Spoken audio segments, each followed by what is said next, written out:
जगतसिंहपुर स्थित नवकृष्ण चौधरी स्टाडियम ठारे जिला स्तरीय 75तम साधारणतंत्र दिवस पालित हो जाइछि। मुख्य अतिथि भावे मान्यवर खाद्य जोगाण खाउटी कल्याण समवाय और उच्च शिक्षा मंत्री अतुल सब्यसाची नायक जोगदे पताका उत्तोलन करने सहित अभिवादन ग्रहण करथिले। अन्यमानक मध्यरे सरकारी मुख्य सचेतक प्रशांत कुमार मुदुली, जिलापाल पारुल पटवारी, एसपी राहुल पीआर उपस्थित थिले।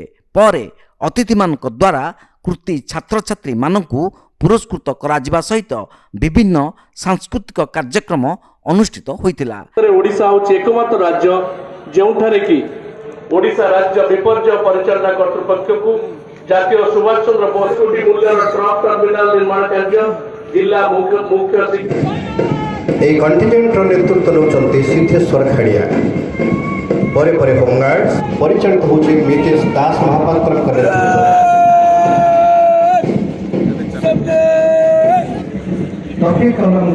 ନେତୃତ୍ୱରେ ୟୁନିଫର୍ମ ଗ୍ରୁପର ନେତୃତ୍ୱ ନେଉଛନ୍ତି ଫାରୁକ ଅଲ୍ଲୀ।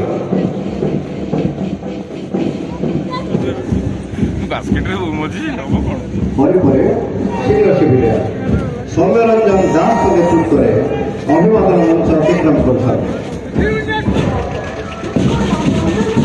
समग्र शिक्षा व्यवस्था वृत्ति योजना नो स्कूल अभियान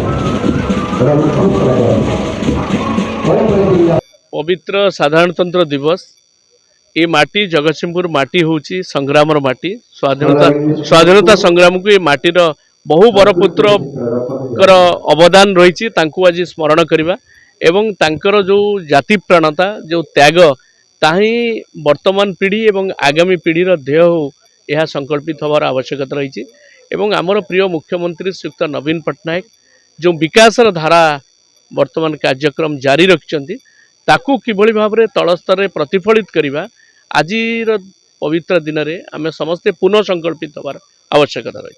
जगतसिंहपुर रीता साहू को रिपोर्ट तीर्थक्षेत्र लाइव।